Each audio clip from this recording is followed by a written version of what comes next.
Hi, I'm Dave Wurzel, and you're watching PHTV4 Living Well. On Living Well, we look at a variety of topics related to living a healthy lifestyle. Today we're at Past Health Foods. I'm talking with Carolyn Johnson, who co-owns this with Liz Ryan, and we're going to talk about some maybe alternatives to eating certain either processed foods or refined foods, something you might more typically pick up in a different grocery store. And so maybe we can even start there first. Can you talk about the variety of it's in your name, you're a health food store, you carry a variety of vitamins and other products, but Yes. How about the food part of it? Sure. So we have a lot of foods for special diets. So whether people are gluten-free or dairy-free or grain-free, so things for that. But then also just a good selection of organic foods, non-GMO, foods that don't have those artificial colors, artificial, preservatives, flavorings, all of this, where it's more natural and things like that. Okay, now that you got me hooked. I'm into that. But as you're saying that, I feel like I want to challenge you because in my heart, I try to not eat those like cookies. I'll use it as an example. I come from a family where they love to bake cookies, so at least we're maybe a little better off. But do you have a cookie on your shelf that I can say, yeah, I don't need to buy that cookie from that store with all the product in it? Sure. So we do have some treats, and then I think we're going to try them later. But we have a whole bunch of different organic. There's maple cookies that we really like. We have some gluten-free, grain-free, made with almond flour cookies from a brand called Simple Mills. Those are really delicious. So we have a lot of good options. All right, but I'm a chocolate person. Yes. And we've got chocolates. We have natural chocolates from Ultra Echo. We have some that are like honey mints, where it's actually just honey with a little bit of chocolate and peppermint. That very few ingredients, a very natural, nice treat. That I've tried, and I'm surprised. The honey, you can just get a hint of a honey taste. The taste is chocolate, dark chocolate, and the mint. What about a cookie though? I love chocolate chip cookies. Yeah, so we have a great selection of different snacks, different cookies, and things like that. Because it's really all about moderation. Having sweets, but if you do, in moderation, but also choosing ones where it's not full of high fructose corn syrup and a bunch of artificial things, non-GMO, all that, it does make a difference. Okay.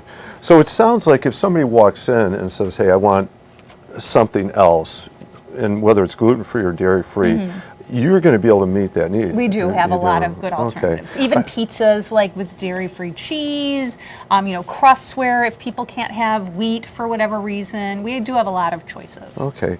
And that was going to be my other question. Are there other products you have that people should be aware of that can be like a healthy alternative, Sure. or help them deal with dietary restrictions? I know you have gluten-free alcohol, I believe, also. There are, different wines and things like that with no gluten, and then also that don't have sulfites.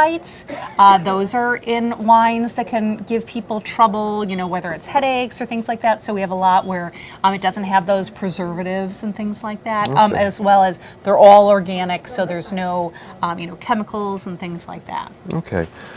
So maybe if there are other products, I definitely want you to mention them. But I also want to talk to, we're talking about diet, the type of foods or beverages that you take in, not dieting. Sure. Right? So we could do a healthy diet here, or healthier, let's say. There are enough options in a variety of ways. Cereal products, I would imagine the same, right? Yeah, so, trying to eat as much as you can, less refined, more in its natural state, and really focusing on fiber makes a difference.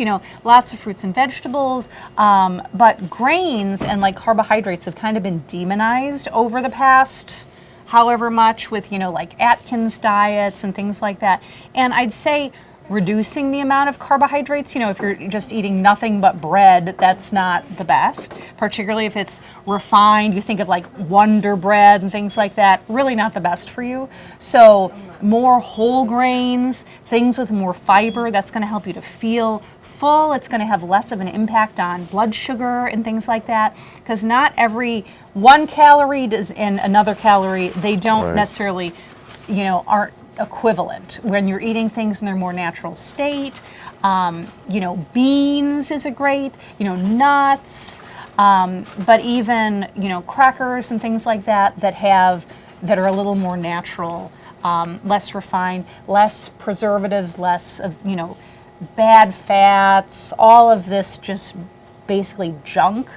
Switching to some healthier alternatives can really make a difference. Okay, and you have those crackers too. Yes. I mean, like everything. What about, I love, French toast or pancakes, syrup too, same thing. Yeah, we have, the pure maple syrup that is so much better than like the pancake syrup you'll see or even at restaurants or things like that. Real organic maple syrup. I mean, there's nothing like it. It's delicious. So I want to put one more challenge, and I'm with you on the syrup because I made that switch several years ago, and there is no comparison No. really. But here's my challenge. How about making that transition? What if that is your diet, where you've been heavy on, certain types of breads, Sure. not So the best, or I'd certain... say just every small change makes a difference. Trying to eat more fruits and vegetables, less processed foods, less junk sort of foods. And then when you do want to have, say, a cookie or chip or snack or whatever, choosing a kind of more healthy version of that is a good idea. Depriving yourself and saying, I'm never going to eat this again, I'm never ever going to eat any sweets, I'm never going to eat any of this, it's just hard to do long term. Where if you're making healthy choices instead, and maybe some healthy switches, and trying to eat more unprocessed foods, things in their more natural state, things with higher fiber, lower salt, all of this. Just each little change does make a difference. Okay, all right, very good advice. Yeah, you don't need to make the like you're saying, that plunge where you just wipe out everything. Yes. No, and there are alternatives. You can find them for sure. Excellent advice. I think I need to try some of these products. Maybe, are you interested in trying them? Sure. Thank you very much, Carolyn. Excellent advice. I'm Dave Worsley. You've been watching PHTV4 Living Well. We've been talking with Carolyn Johnson at Pass Health Foods about living and eating a healthy diet. Thank you for watching, and be healthy.